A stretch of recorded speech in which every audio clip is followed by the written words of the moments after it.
Okay, now here we are. This is the build video from episode, the last episode. And I didn't want to go through that real time. It's boring, even edited boring, so this is all sped up. And I'll just sort of walk you through with what I'm doing here. And this is, I'm just getting ready to scrap everything. Honestly, not sure why I bothered to record all of this, but it's fine. It's scrapping. I'll get you introduced. So what this is going to be is me just building in Hangman's Alley here. We got limited space, but it is centrally located, so it's a good hub. And so, especially with the survival or Horizon, this is a great place to start. If you haven't, anyway, just give it a try. But so I like to start with sort of an idea, a theme of what will this be, what will it, how will it fit in with the rest of settlements and the environment and such as this. So my idea was this is going to be a bunker. It's a bunker that the army had made either just before the war or just after the bombs fell, as sort of a bunker in the middle of the city that was centrally located to get to. Never finished it. They really only sort of started building it before they got overrun, killed, or whatever. And in the intervening centuries, it has been used and added upon by the members of the Commonwealth. So that's kind of the idea of what I'm going to be doing. Now, I will say I am not I wouldn't call myself a stellar builder. I love the settlement building in Fallout 4. I think it's a really fun aspect. It's added a lot of longevity to the game from my perspective. And I can do some very good settlements. I wouldn't go so. I wouldn't say I'm probably ultimately a little bit better at making settlements than I am at playing. As I said, I'm solidly mediocre player, but this itself is not going to be a super detailed build like you might see with Mad Queen Show or No Respawns. Those two YouTubers are fantastic, and you'll see some beautiful work from there, and they really go into junk and stuff, and we may do that later on, but right now it's very early in the game. I don't have the resources to do that, and that obviously takes a lot of time, so we're not going to do that. This is the basic structure using what resources I have right now, or could get by purchasing or going to one of my other settlements. These are the bunker pieces. These are from Homemaker. You can get these in a few different mods. I went ahead and used the ones in Homemaker for two reasons. One, they're balanced with Horizon. The Zawinul, the guy who made Horizon, he created a patch for this, for Homemaker, to make it so it is uses the same resources, the added resources. It fits in with the, how quickly you should be acquiring those resources, that sort of thing. So he balanced all that. So it's nice that it's found. Okay, sorry about the dark. I got lost in doing it myself. And there we go. Went to bed, woke up. It's day. Okay. Homemaker is great. And it's got a lot of great stuff.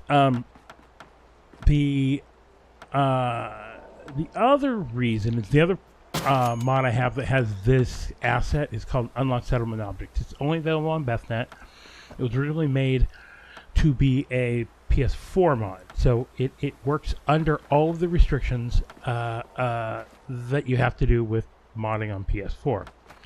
And the author, Andrew CX, he kind of wants to keep it that way, and doesn't want to have to maintain various versions of the mod at different, what they can do. So, but it's not that big of a deal.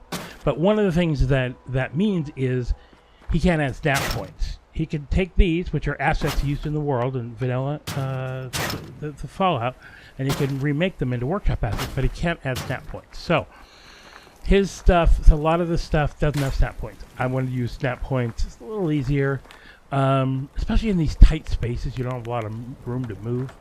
You want to get everything even. Anyway, so that's the other reason I used it.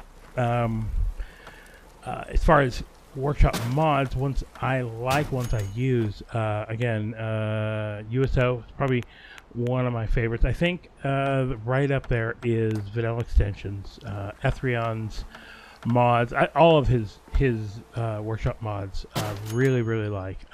Use the master plan versions, and they had such wonderful stuff from the Commonwealth, stuff he has made.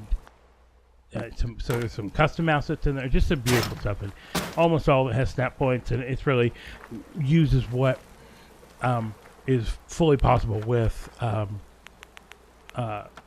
Fallout 4 on PC. Okay, so I'm just kind of putting this together.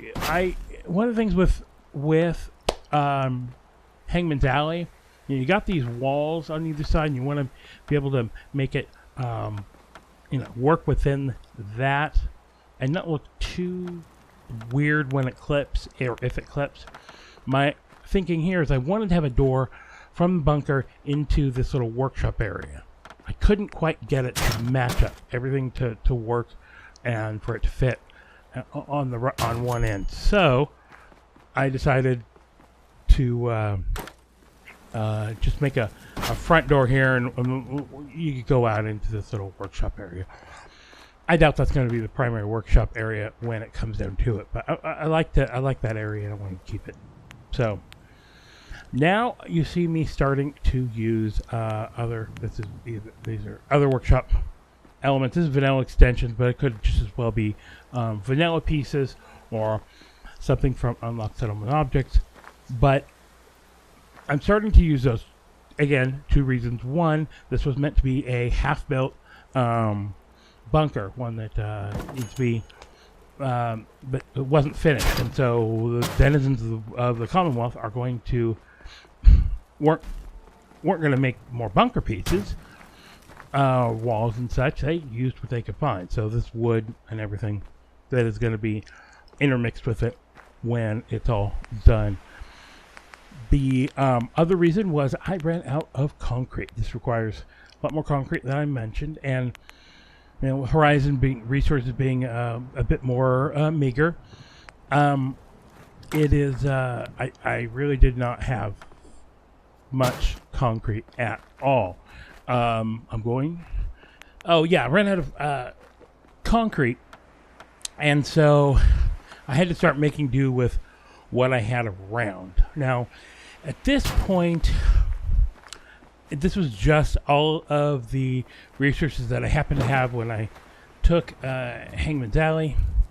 At some point in this video, there's going to be a cut wherein I run to have to do a quick run to Sanctuary and then run back with some more concrete. I may even in the middle of this have actually gone over to Diamond City and bought some things with concrete. I'm not sure, but in one way or another I had to get more concrete. But this, because I ran out, I just started using vanilla or other workshop pieces, wooden workshop pieces. You see these won't snap into it, the homemaker pieces.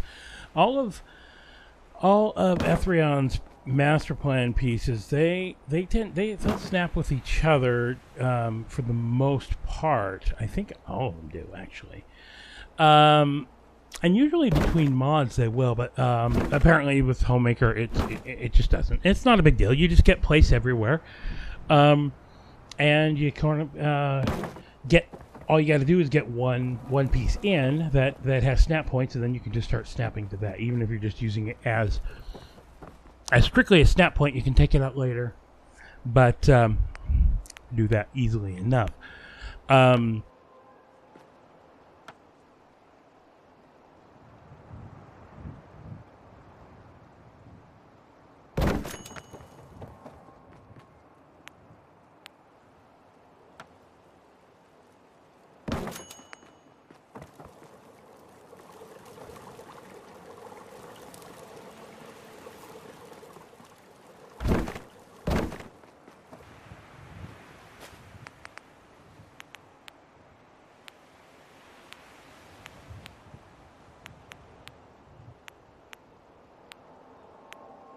these pieces, as you'll see when it turns around, there's something odd about these pieces. If you haven't done a lot of settlement building, especially with mods, you may not have seen this kind of thing. But these pieces, these wall pieces, they don't have a profile. They have a front and they have a back. But if you look at them, on the side, you don't see anything. And that's how most of the assets in the game, maybe all the assets in the game that aren't workshop assets, that's how they are. You have interior pieces and exterior pieces that go sandwiched together, but they don't really make a piece that has, all sides are finished. As such, you either need to finish the entire building with pieces that work under that same, under that same system, or you have to find some way to hide it, which is what I'm going to have to do. Even by the time we're done with this, for this session, there's still going to be plenty of exposed edges. That's going to have to be something I work on as I go. Yeah, I couldn't did this and then realized I was banging my head, so I had to get rid of this piece now too. So you'll see a lot of these things, little walls I'm adding. They sort of finish things a little bit better. I want to be adding. I'm going to eventually want another floor on top of this bunker. I can obviously, like I said, things aren't going to snap into it, and so I need to sort of start a snapping layer on top. So I just place one piece and then you snap to it. This is something that, of course, if you've been making settlements, this is ridiculously rudimentary advice, but it's a very simple thing, and once you figure it out, it opens up a lot of options. Don't do it like this, however. Start with one of the smaller squares, one of the quarter squares, because it gives you more room to move around, and they use less resources. But these are just some metal pieces. Those were some metal pieces that I'm putting up, and I want to use sort of those are going to be over the front, and it's sort of an overhang on top. These pieces will allow me to snap stairs into whatever floor I put up here. So that's going to be important. And one of the things I really wanted to do. Right now I just put these ramps here just so I could get up and down. I haven't really at this point thought what kind of stairs I was going to use. I just need to get up here, so I just throw some stuff up here. On this, I'm just kind of like this is just giving me something to work with more later. And it's night again, of course, which I, didn't learn my lesson the first time. But at least I'm staying over here right now. Nope, now I'm in the dark. Sort of see by the light of the ridiculous highlighted pieces here. Can be a little bit overpowering and in the dark. But it takes me a bit of time to figure that out. I get sort of wrapped up. This was actually obviously a sped up and edited down version of what I did. I tend to when I do this, I really enjoy it. When I do it, I tend to sort of lose myself in it. And this might have been an hour and a half of actual play time with all the retrieving resources from Sanctuary and going back to the city and then all the editing and stuff the cuts that I do. And I that would be dreadfully boring to watch because there's a lot of me just sitting there with a piece sort of wandering around trying to figure out what I'm going to do. Sometimes I have a really strong idea of what I'm going to do. Sometimes I'm like, I think of an idea, like in this case, I think of the bunker, and then I'm sort of working with it from there. You see here, I have clipped into the side of this building. You got to watch out for clipping. If you have some kinds of clipping are perfectly fine. Some of it will cause a lot of visual glitches. You got to watch out for that. This kind, and that's usually plane on plane, like walking surface on walking surface. So if you're trying to like clip one walking surface into another walking surface, you'll get a lot of visual flickering.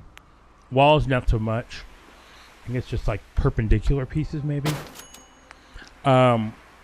These are, you know, clipped into the wall. I thought, you know, I think it looks fine. It kind of looks like the Army built right up to the existing structures. They don't look like they're clipping through something.